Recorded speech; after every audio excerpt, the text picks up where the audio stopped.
Pipeline that has drawn mass opposition here in the tri-states is officially no more. Navigator officials withdrew their application less than 2 weeks ago, and now they say they are done for good. And WGEM's Dylan Smith is back from a few counties in western Illinois where the pipeline would have gone. So Dylan, it would have crossed farmland, and how are farmers reacting? Well, Mackenzie, one farmer in McDonough County that's been a voice against the pipeline for nearly 2 years now says they've won the battle, but that doesn't mean the war is over. Go to the next county down, that's Schuyler County, and farmers there say the opposite. Were there ever any farmers in the area voicing concerns or anything like that, or voicing opposition in Schuyler County? Or? Well, I didn't hear it if there was. If the CO2 pipeline would have happened, 11 miles of pipe out of the 1,300 total miles of pipe in the Midwest would have crossed through Schuyler County. And like most other places in the Midwest, Schuyler County is a farming community.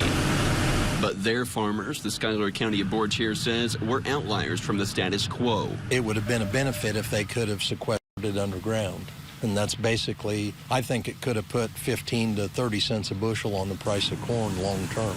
Esther is a farmer himself, and he says he talked with the farmers that would have been impacted by the pipeline. And they said the pipeline, in their opinion, had been pretty fair with them, giving them some upfront money.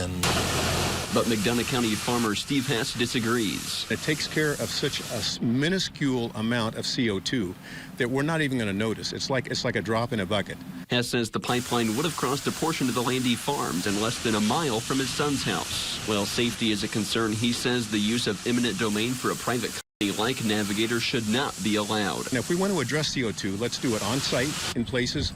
Let's do it on site and figure out safe ways to do it, that we don't have to put it in a pipeline under extremely high pressure and put people's lives in danger. But Hess says the thought of another company attempting the same project means those against the pipeline can't let their guard down. We have won this battle, but that doesn't mean the war is over. And Esther says Navigator was offering roughly $20,000 per mile of pipeline. In Navigator's statement, they said it was the unpredictable nature of regulations, particularly in South Dakota and Iowa, that made them decide to cancel the project. Mackenzie? Okay, thank you so much, Dylan. And the pipeline would have also run through Lee, Brown, Pike, Scott, Adams, and Hancock counties.